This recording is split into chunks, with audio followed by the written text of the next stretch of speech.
Disclaimer.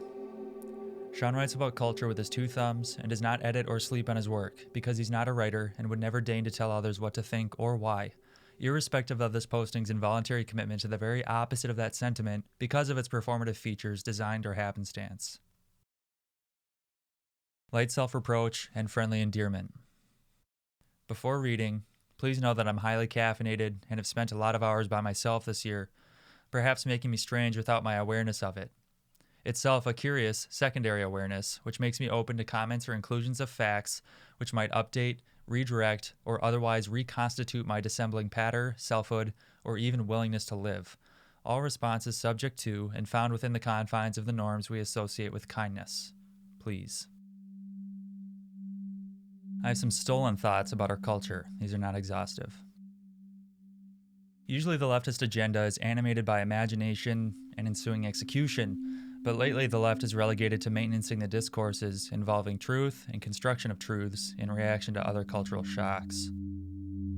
Epistemology requires a great deal of care, and the appropriation of critical theories' supposed conclusions by the right wing has created a frantic void in discourse, where tokens about what is true are used in a casino game of culture war rather than carefully detailed in a pragmatic comprehension of relativism's consequences, and the necessity of human solidarity in the face of rationality's unseating as thing which constitutes human essence.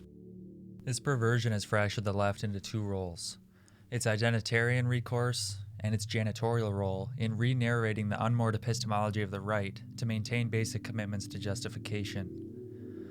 Both roles fail to lift the human capacity for imagination and execution into its appropriate function, and thus the class-focused and productive aspects of the left are dissolved. Basically, the left is gesticulating frantically to try and maintain its intellectual heritage in the face of bad takes given by the genuinely unlettered and the shrewd culture confabulator alike.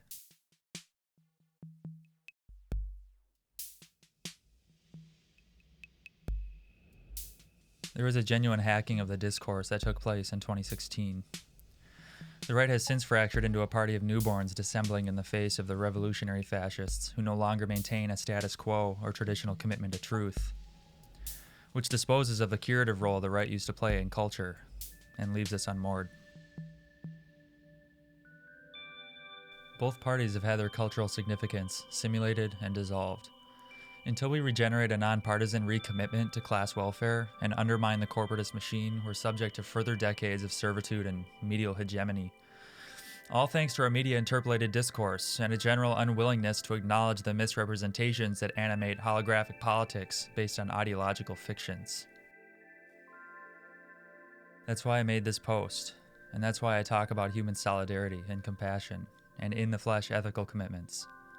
We need to be animals for each other, not symbolized analogs on the web.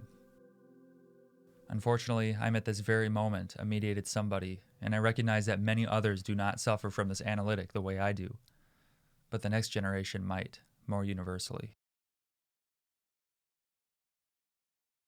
Credits: writing by Shawn, music by Shawn, sounds by Waldorf Blofeld synthesizer. If you liked this podcast, piece of audio accompanied by images, please let me know and I can make more.